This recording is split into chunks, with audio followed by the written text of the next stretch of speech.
So you're able to see the screen, right? Yeah. Okay. Yes. Whoever you- Okay. Good.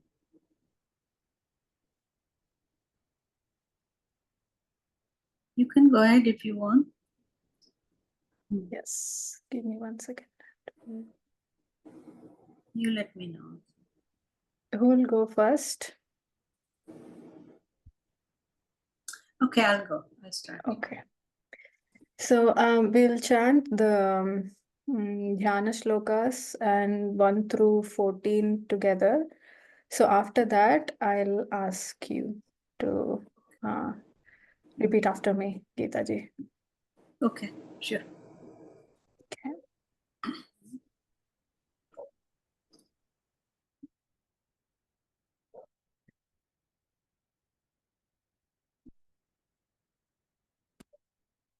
Yes. So Om Sahana Vavatu Sahanau Bhunaktu Saha Viryankaravavahai Tejasvinavadhitamastu ma vidvishavahai. Om Shanti Shanti Shanti.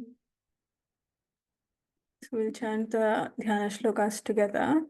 So, Om Parthaya Pratibodhitam Bhagavata Narayanena Swayam Vyasena Grathitam Puranamunina Madhye Mahabharatam Advaitamritavarshiniim Bhagavatiim Ashtadashaധ്യായിനീം Amb Tvāmanusandadhāmi Bhagavad-gīte Bhavadveshinīm Namostu te Vyāsavishala-buddhe Pullara-vindāyata-patra-netra Yena tvaya bharatataila-purnaha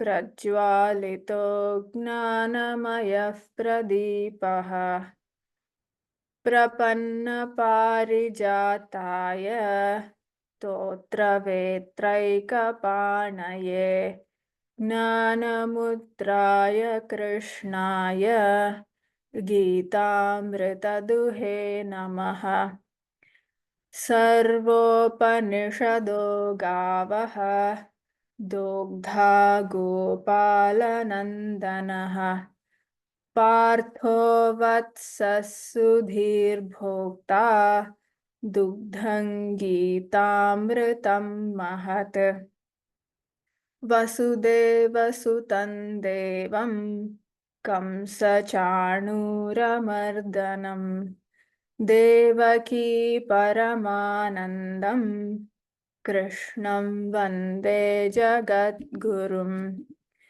Bhishmadrona-tata Jayadratha-jala Gandhara-nilotpala Shalyagrahavati Kripena Vahani Karnena Velakula Ashwathama Vikarna Ghora Makara Duryodhanavartini Sotirna Khalu Pandavairananadi Kaivartakah Keshavaha Parasharyavachah sarojamamalam Gītāर्थagandhotkatam Nānākhyanakakesaram harikatha Sambodhana bodhitam Loke sajjana shatpadairaharaha पेपीयमानं मुदा भूयाद्भारतपङ्कजं कलिमलप्रध्वंसि न श्रेयसे मूकं करोति वाचालं पङ्गुल्लङ्घयते गिरिं यत्कृपातमहं वन्दे परमानन्दमाधवम् यं ब्रह्मा वरुणेन्द्ररुद्रमरुतः स्तुन्वन्ति दिव्यैस्तवैः वेदैः साङ्गपदक्रमोपनिषदैः गायन्ति यं सामगाः ध्यानावस्थिततद्गतेन मनसा पश्यन्ति यं योगिनः यस्यान्तन्न विदुःसुरासुरगणाः देवाय तस्मै नमः We'll chant 14, we've done 14 shlokas, so we'll chant 1 through 14 together. Om Shri Paramatmane Namaha. अथ प्रथमोऽध्यायः अर्जुन विषादयोगः धृतराष्ट्र उवाच धर्मक्षेत्रे कुरुक्षेत्रे समवेतायुयुत्सवः मामकाः पाण्डवाश्चैव किमकुर्वत सञ्जय सञ्जय उवाच दृष्ट्वा तु पाण्डवानीकं व्यूढं दुर्योधनस्तदा आचार्यमुपसङ्गम्य राजा वचनमब्रवीत् पश्यैतां पाण्डुपुत्राणाम् आचार्यमहतीं च मूं व्यूढां द्रुपदपुत्रेण तव शिष्येण धीमता अत्र शूरा महेश्वासाः भीमार्जुनसमायुधि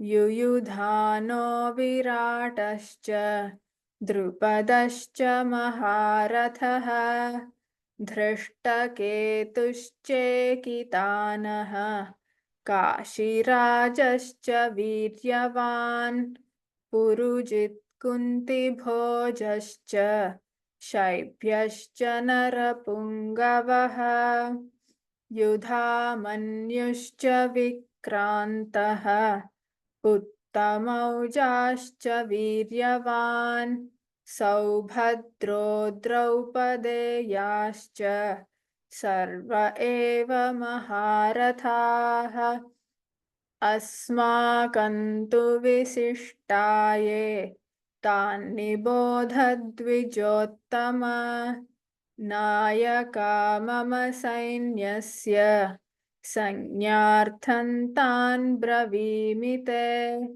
भवान् भीष्मश्च कर्णश्च कृपश्च समितिञ्जयः अश्वत्थामा विकर्णश्च सौमदत्तिस्तथैव च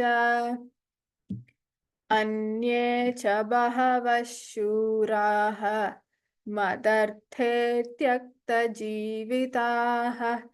नानाशस्त्रप्रहरणाः सर्वे युद्धविशारदाः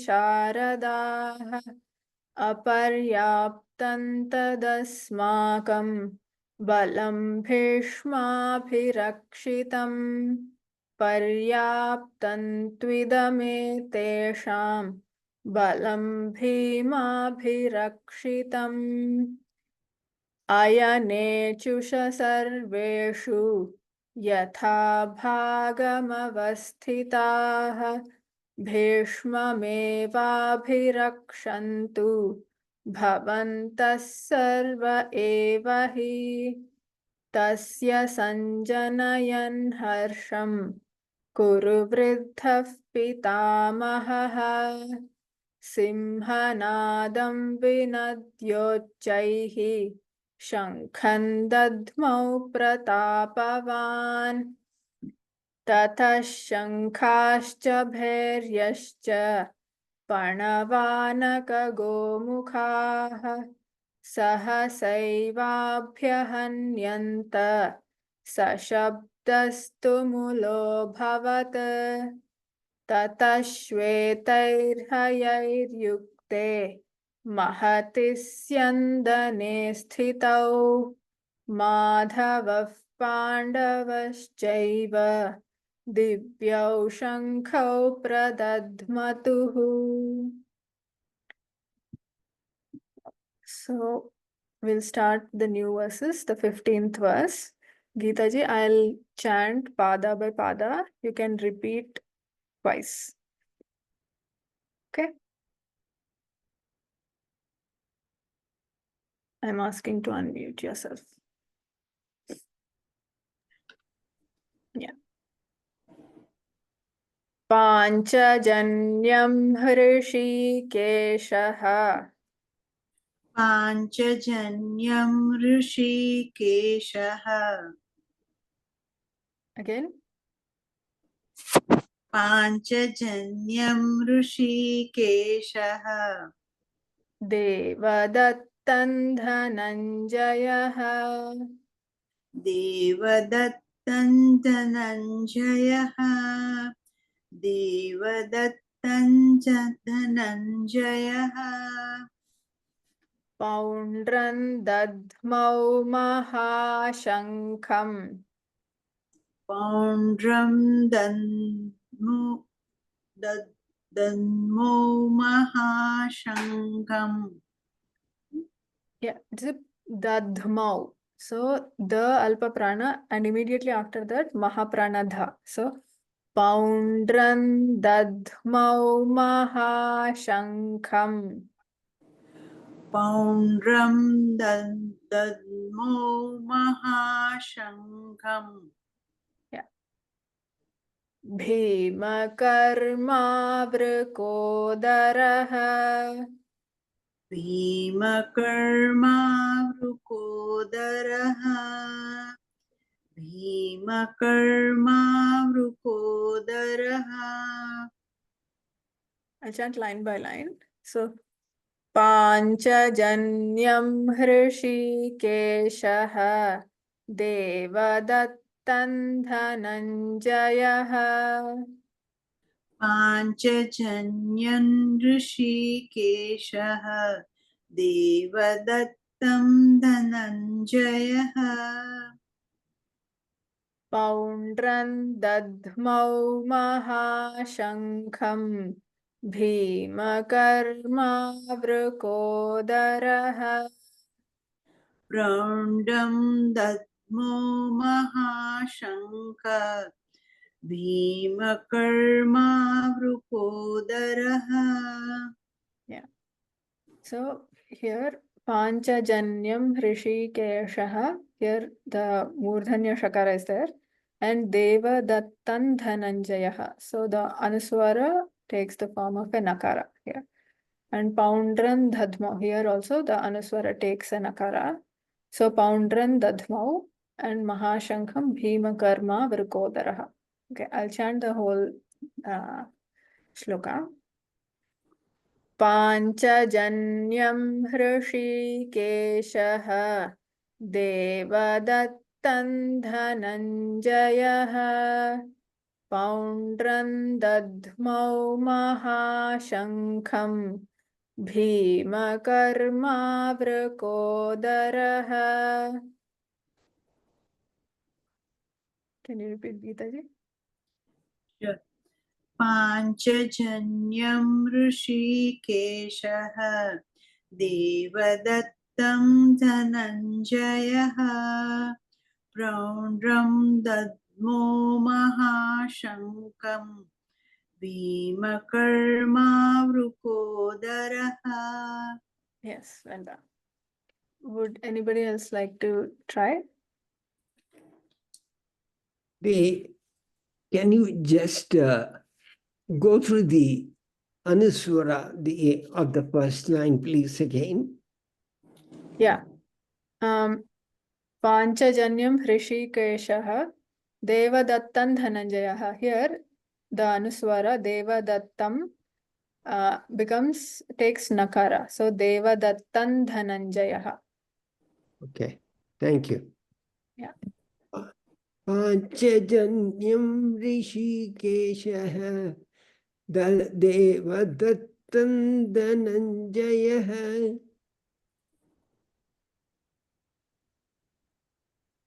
Poundran Dadmau Draudadmau Mahashankam Bhimakarma Vrukodaraha. Yes, well done. Dadmau, yes. It's a tongue twister. Yes, true. But you made it. Next verse. Ananta Vijayam Raja Kunti Putro Yudhishthiraha Nakulas Sahadevascha Sughosha Mani Pushpakau. So, Ananta Vijayam Raja Kunti Putro Yudhishthiraha, here no modifications. And then Nakulas Sahadevascha, here the Visarga takes the form of Sakara. So, there is a stress here. That's all. Who's repeating? Geetaji, will you repeat? Yes. Yeah. Ananta Vijayam Raja. Ananta Vijayam Raja. Ananta Vijayam Raja. Kunti Putro Yudhishthiraha. Kunti Putro Yudhishthiraha. Kunti Putro Yudhishthiraha. Nakulas Sahadevascha. Nakula Sahadevascha. Nakula Sahadevascha. Here the Visarga changes to Sakara, so no need to pronounce the Visarga. So Nakula Sahadev, just give a stress on the Sa, that's all. Nakula Sahadevascha. Nakula Sahadevascha. Sughoshamani Pushpakau. Sugoshamani Pushpako. Sugoshamani Pushpako. Yeah. Ananta Vijayam Raja Kunti Putro Yudhishthiraha. Ananta Vijayam Raja Kunti Putro Yudhishthiraha. Nakulas Sahadevascha Sughoshamani Pushpakau. Nakula Sahadevascha Sugoshamani Pushpako. I'll chant the whole verse. Ananta Vijayam Raja Kunti Putro Yudhishthiraha Nakulas Sahadevascha Sughoshamani Pushpakau. Ananta Vijayam Raja Kunti Putro Yudhishthiraha Nakula Sahadevascha Sugoshamani Pushpako. Yeah, well done. Just Kunti Putra here, Dirgha is there. So, okay, would anybody like to chant? I can try maybe. Yes. Ananta Vijayam Raja Kunti Putro Yudhishthiraha Nakula Sahadevascha Sughoshamani Pushpakau. Yes, well done. Thank you. This was at least familiar names, so it was easier. Yes, that's, that's true. Yeah.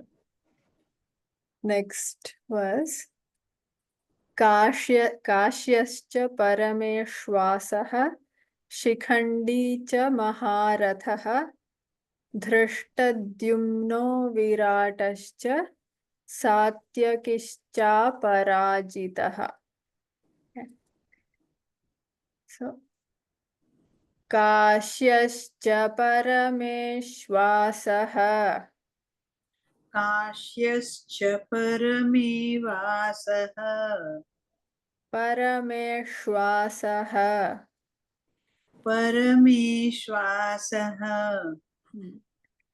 Once again, काश्यश्च परमेश्वासः काश्यश्च परमेश्वासः शिखण्डी च महारथः शिखण्डी च महारथः शिखण्डी च महारथः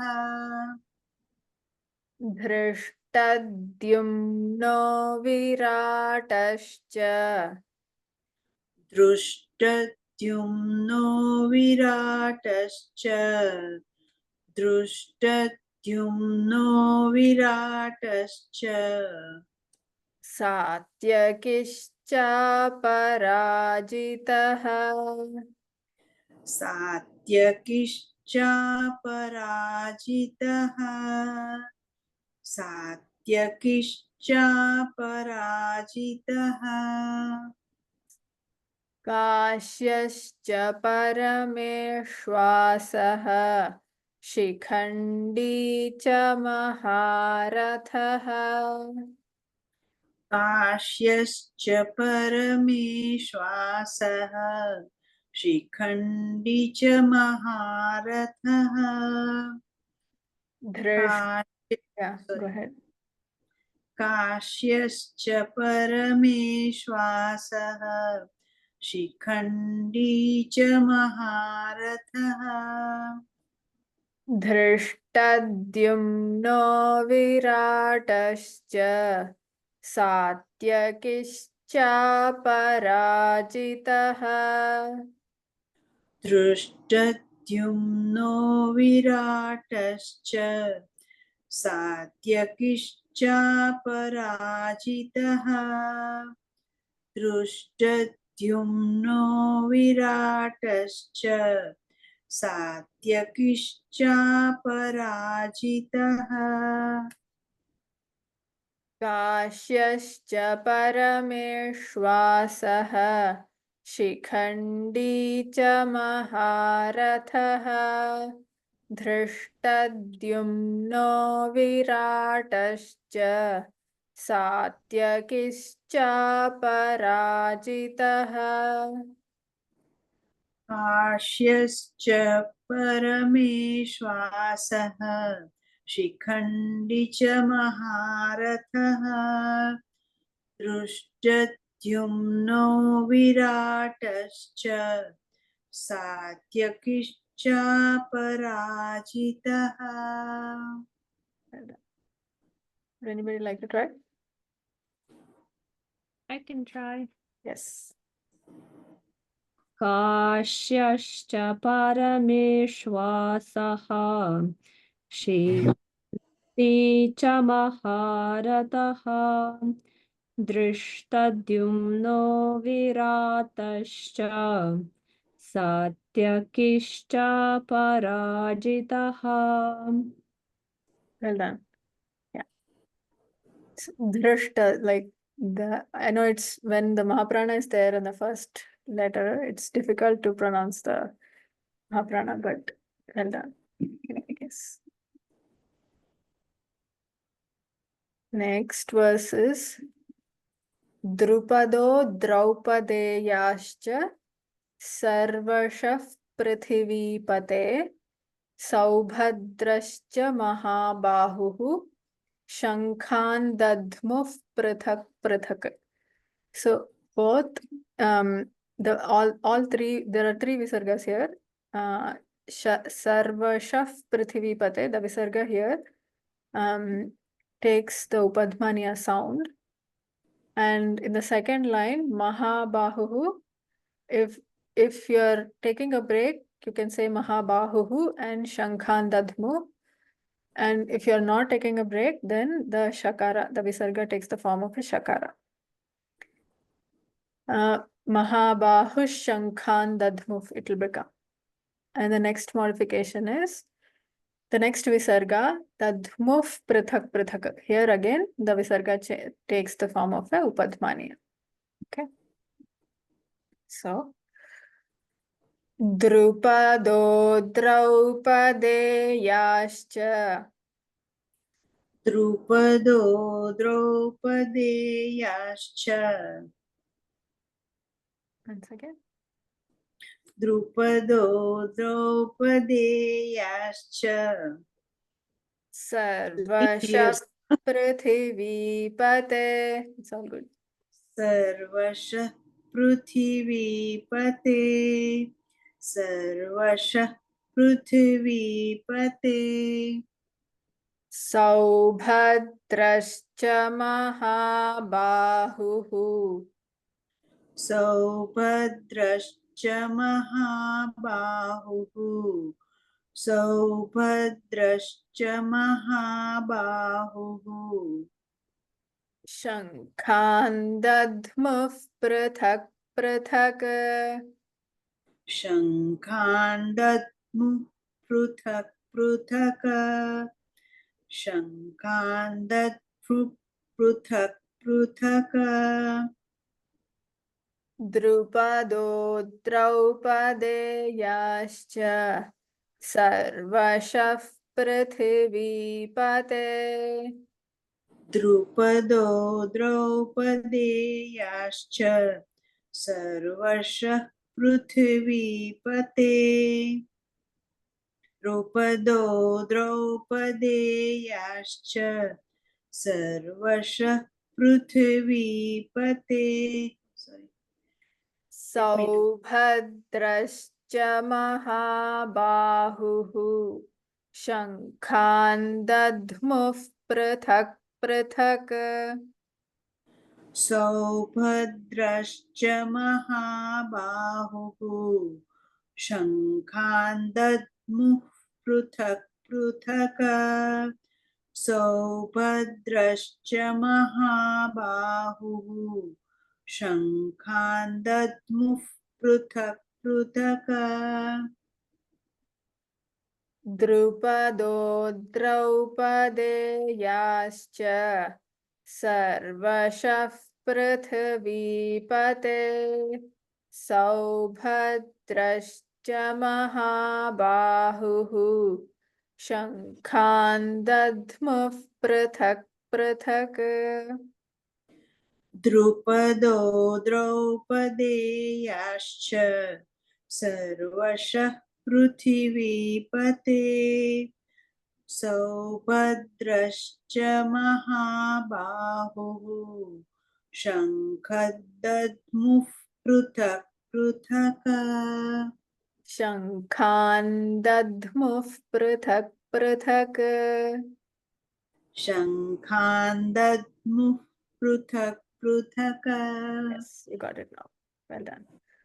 Would anybody else like to try? And am I audible? Is my voice clear? Yes.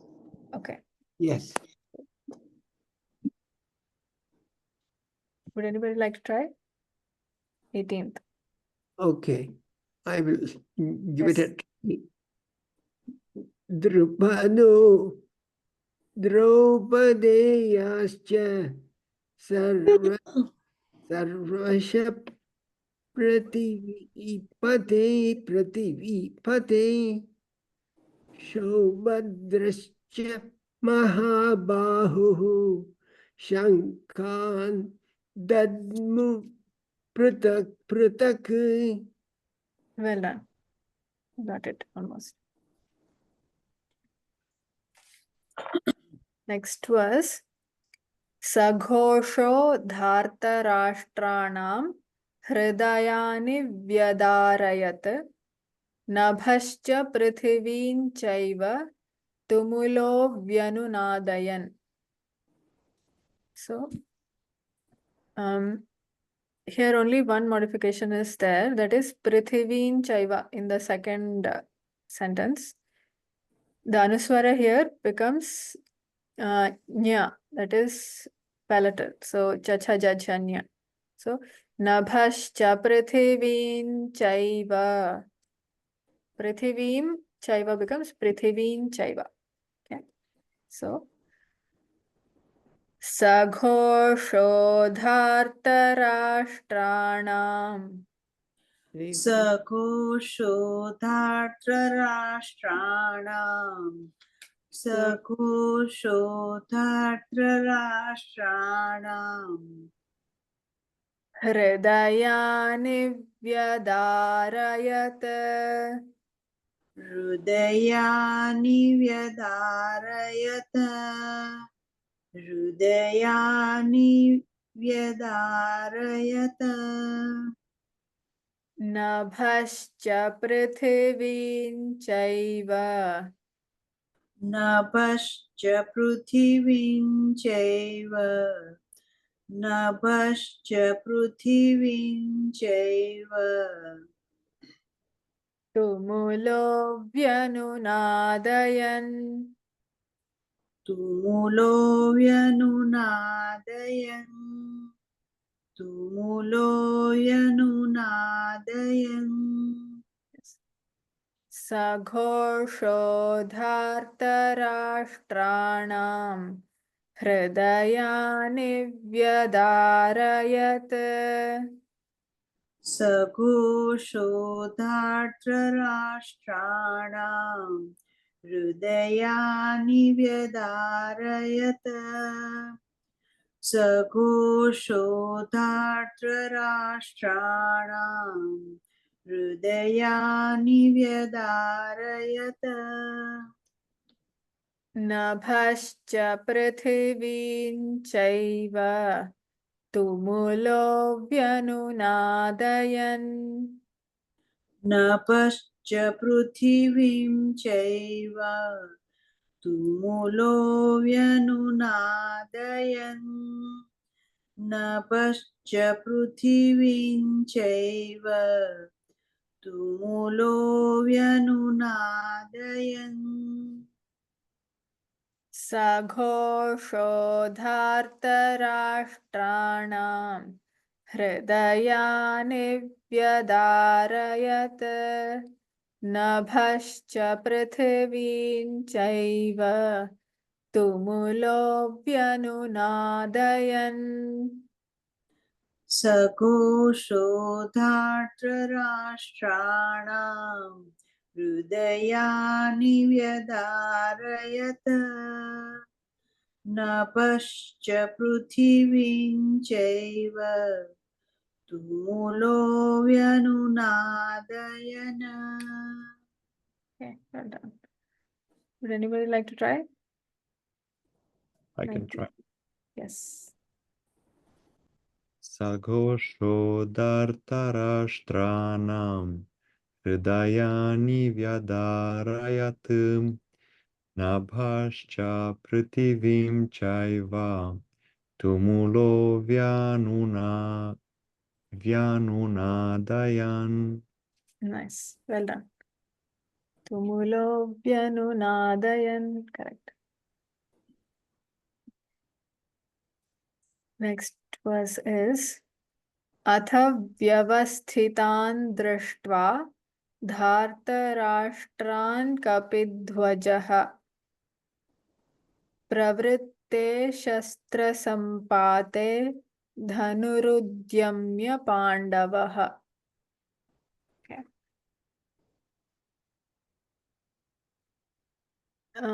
Yeah. अथ व्यवस्थितान् दृष्ट्वा अथ व्यवस्थितान् दृष्ट्वा Yeah. अथ व्यवस्थितान् दृष्ट्वा sorry No problem. धार्तराष्ट्रान् कपिध्वजः धार्तराष्ट्रान् कपिध्वजः धार्तराष्ट्रान् कपिध्वजः प्रवृत्ते शस्त्रसम्पाते प्रवृत्ते शस्त्रसम्पाते प्रवृत्ते शस्त्रसम्पाते धनुरुद्यम्य पाण्डवः धनुरुद्यम्य पाण्डवः धनुरुद्यम्य पाण्डवः अथ व्यवस्थितान् दृष्ट्वा धार्तराष्ट्रान् कपिध्वजः अथ व्यवस्थितान् दृष्ट्वा धार्तराष्ट्रान् कपिध्वजः अथ व्यवस्थितान् दृष्ट्वा धार्तराष्ट्रान् कपिध्वजः प्रवृत्ते शस्त्रसम्पाते धनुरुद्यम्य पाण्डवः प्रवृत्ते शस्त्रसम्पाते धनुरुद्यम्य पाण्डवः प्रवृत्ते शस्त्रसम्पाते धनुरुद्यम्य पाण्डवः Yes. अथ व्यवस्थितान् दृष्ट्वा धार्तराष्ट्रान् कपिध्वजः प्रवृत्ते शस्त्रसम्पाते धनुरुद्यम्य पाण्डवः अथ व्यवस्थितान् दृष्ट्वा धार्तराष्ट्रान् कपिध्वजः प्रवृत्ते शस्त्रसम्पाते धनुरुद्यम्य पाण्डवः Nice, well done. Would anybody like to try? 20.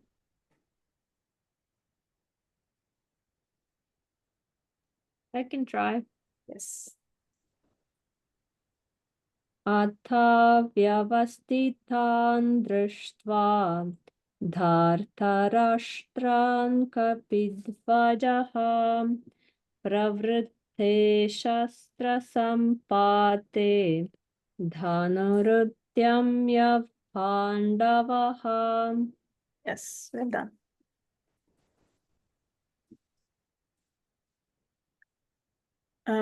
We'll chant the new verses we've learned together. That is 15th through 20.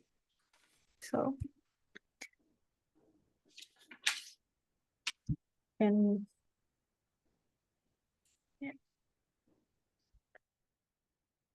पाञ्चजन्यं हृषीकेशः देवदत्तं धनञ्जयः पौण्ड्रं दध्मौ महाशङ्खं भीमकर्मावृकोदरः अनन्तविजयं राजा कुन्तीपुत्रो युधिष्ठिरः नकुलः सह देवश्च सुघोषमणिपुष्पकौ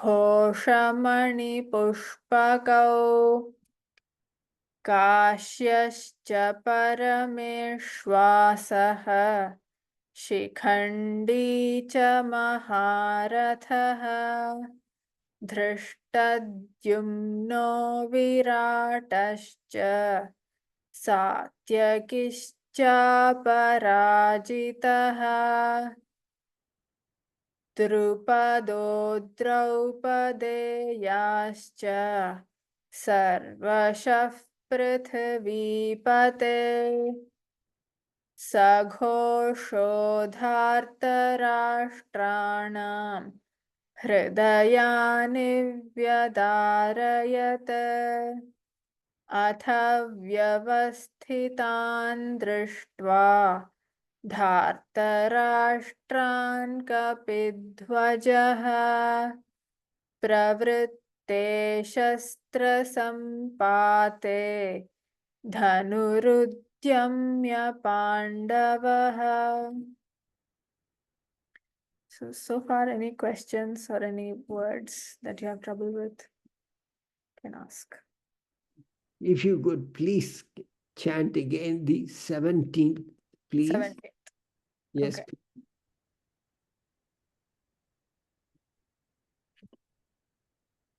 काश्यश्च परमेश्वासः शिखण्डी च महारथः धृष्टद्युम्नो विराटश्च सात्यकिश्चापराजितः. Especially the last name, I couldn't get it. Okay, I'll chant pada by pada. Would you like to repeat after me? Yeah, please. Yeah. काश्यश्च परमेश्वासः काश्यश्च परमेश्वासः शिखण्डी च महारथः शिखण्डी च महारथः धृष्टद्युम्नो विराटश्च दृष्टद्युम्नो विराटश्च सात्यकिश्चापराजितः सात्यकिश्च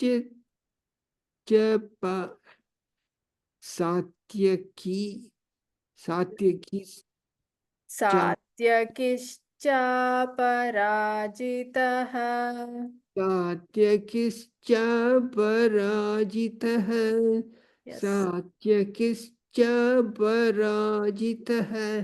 Yes, I got it. You got it now. Yes. Very nice. Anything else? Quick question. So it is Yish or Ich?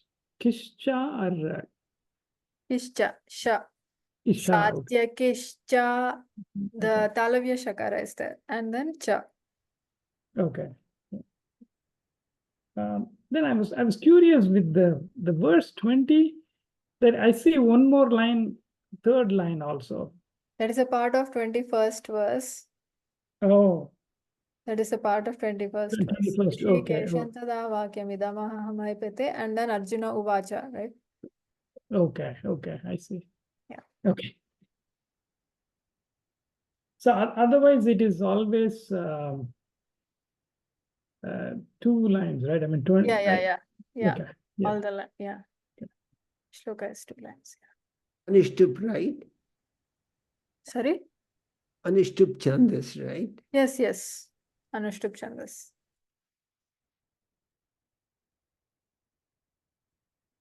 Okay. If there are no further questions, then we'll chant from 1st through 20 together. And then we'll end the class for today. Okay. So. Okay. Om Shri Paramatmane Namaha. अथ प्रथमोऽध्यायः अर्जुनविषादयोगः. धृतराष्ट्र उवाच धर्मक्षेत्रे कुरुक्षेत्रे समवेतायुयुत्सवः. मामकाः पाण्डवाश्चैव किमकुर्वत सञ्जय. सञ्जय उवाच दृष्ट्वा तु पाण्डवानीकं व्यूढन् दुर्योधनस्तदा आचार्यमुपसङ्गम्य राजा वचनमब्रवीत्